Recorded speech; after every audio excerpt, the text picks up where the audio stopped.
Welcome to Kids Camp and Critters and Creation. You know, I love everything about God's creation. Being able to go out and hike in it or maybe walk in it, smelling the fresh air. It's so good to be part of God's creation. And all of our animals and critters that we share with you come from Camp Kalakwa.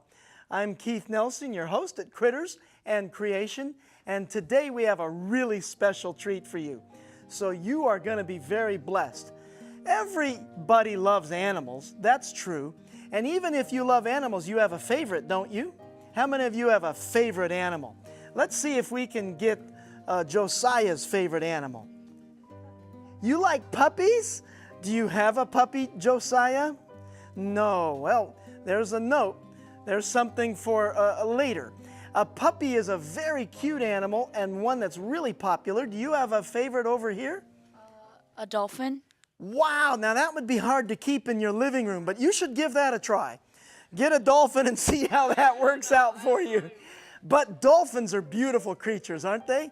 And let's see, what about Ezra? Do you have a favorite? A snake. I like snakes too. Well, of all the animals that I brought with me, we'll take more questions in a little bit. Thank you.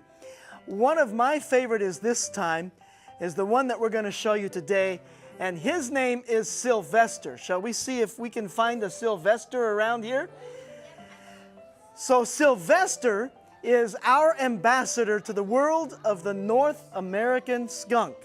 So this skunk, boys and girls, won't hurt you at all because he has had his scent gland surgically removed.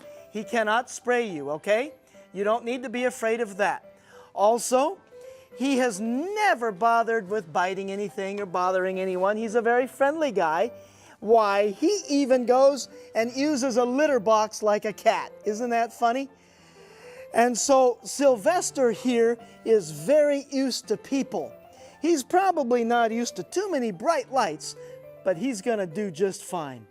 Sylvester happens to be a striped North American skunk, but there are other kinds. There are spotted skunks and chocolate-colored skunks and lavender skunks and white ones and black ones and hooded ones. And you know, if you haven't seen too many skunks, it might be because they're usually up past your bedtime. So they're most active between midnight and sunrise.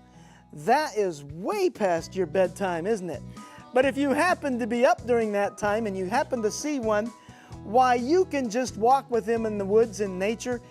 He will not spray you. They do not generally spray people unless you threaten them or you're about to hurt them or you scare them or they have young. And the truth is, these guys are pretty chill. They will spray only when real danger is facing them.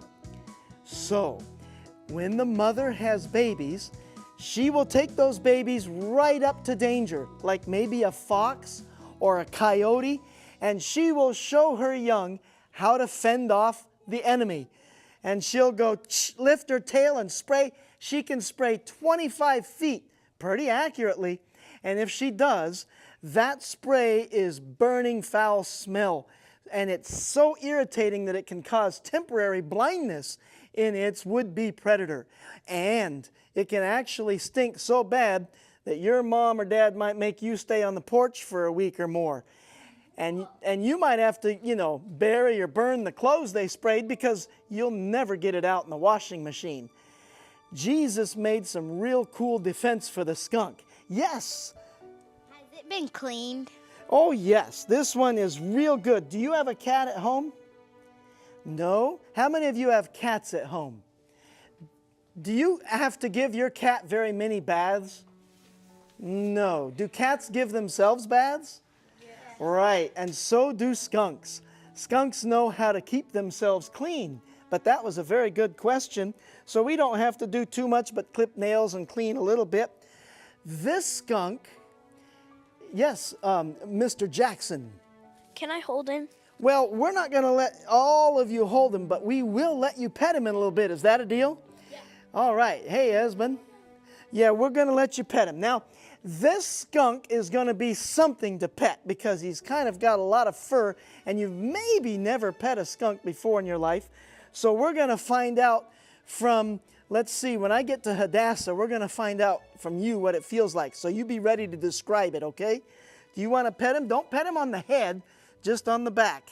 And when you do, you have to say, he's so fluffy, right?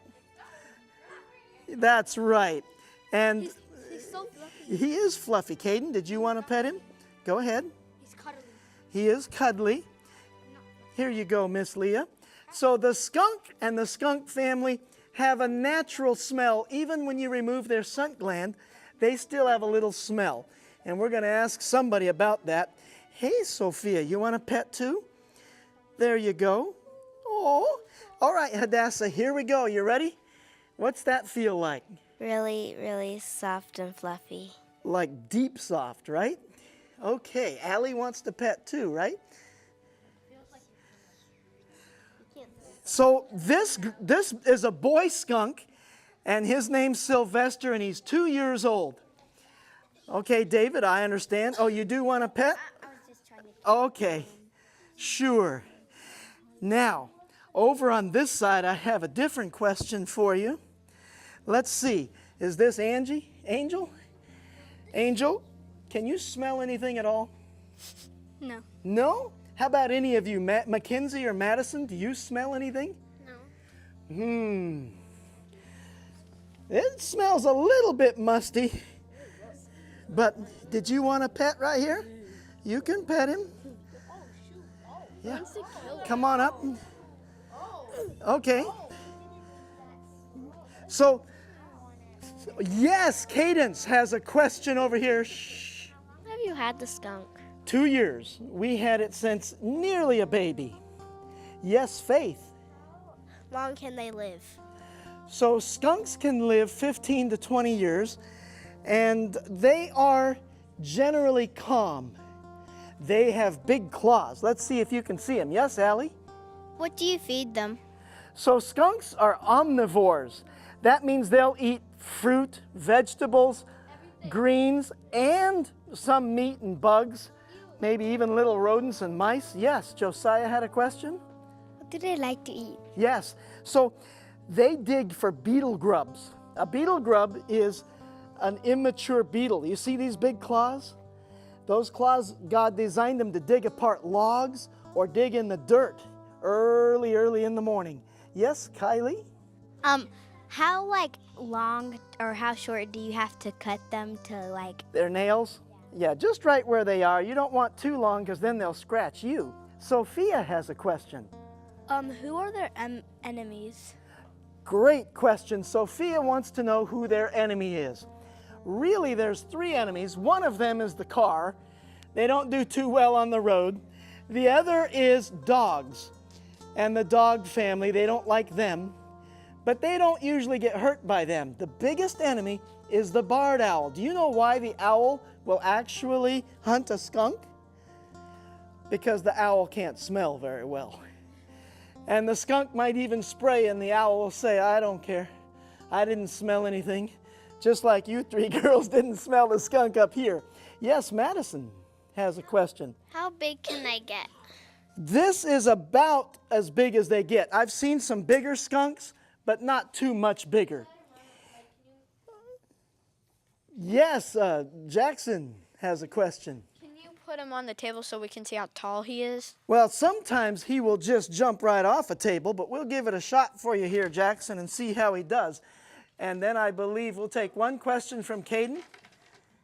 What are his natural skills? Natural skills. Let's talk about that. Can I talk about that for a minute? And we'll hold the questions. So God gave the skunk some more abilities beyond just spray. Everybody knows the skunks can spray. But guess what? God didn't stop there. It's like he gave the skunk lots of help. Did you know the skunk is immune to rattlesnake venom? So even if a rattlesnake was to bite Sylvester, he might not enjoy the bite, and the bite might hurt, but it won't kill him. And so he has been given protein in his blood that reverses the venom of a rattlesnake. I saw a skunk and a rattlesnake living together in the base of a tree at Camp Kalakwa, and they were as happy as can be. And that's not all. Bees cannot sting skunks. And so if they raid the bee's nest for bees or honey, they can't sting them. He would get a free meal. That's right. And you know what? That's a lot of protection God gave the skunk, isn't it? So let me just take another question or two real quick from Cadence and then from you. Did somebody give you the skunk, or did you just find it out in the wild? Yeah, most of our animals at Camp Kalakwa are donated. You're very correct. Yes, Mr. Lionel. What's it called? You know the predators who eat the skunk? What are they called? This Skunk? Yeah, the owl. The owl's the only predator. Okay, let's hold questions what now. is there like? Hold on. So the truth of the matter is this. The skunk has a lot of weapons, doesn't he? God made sure nothing really bothered Mr. Skunk or Mrs. Skunk or the tiny little baby skunks. How much more do you think God loves you? Right. So here's a neat story to remind you of that. There was a story where someone got in a bunch of problems in one day. In one day, poor Paul went through a shipwreck and had to swim through choppy, stormy seas to the beach. Then he got cold, and he went by the fire to get warm, and he got bit by a venomous snake. Just like a skunk might have a really bad day, and Jesus made a way for him to be fine. Do you think Jesus took care of Paul too? Yes. Do you think the venomous snake killed Paul? No. So because Jesus had a purpose for Paul, not a snake, not a shipwreck, and not even a big stormy sea could stop him. And the same goes for each of you. God has a purpose for you, and nothing is going to get in the way of that, especially if we ask God to be part of our lives and stay close to us. And if we, like Paul, are doing what God wants us to do, and we want to do what the Father in heaven wants and asks of us to do, which is be an encouragement to each other. Smile and be kind. And by the way, God says, I have a plan for you. Plans for you to succeed and be very strong and healthy and live long with abundant life. And in order to do that, He has given you some weapons. Let's think about that for a minute. Jesus says in His Bible, do not be afraid, in His word to us. And so when the skunk gets afraid, he can spray. When you get afraid, you can pray. Did you see that? That's the ultimate weapon right there, isn't it? Is to fold your hands, bow your head and pray. So the skunk can spray, you can pray. Which do you think is more powerful? You have an even more powerful weapon than the skunk. That's right. And Hadassah has one last quick question. Do they climb trees? No, the American skunk doesn't climb trees. He's a digger. So I want to say thank you, boys and girls, for coming to Kids Camp and Critters and Creation today. We hope you have a blessed time.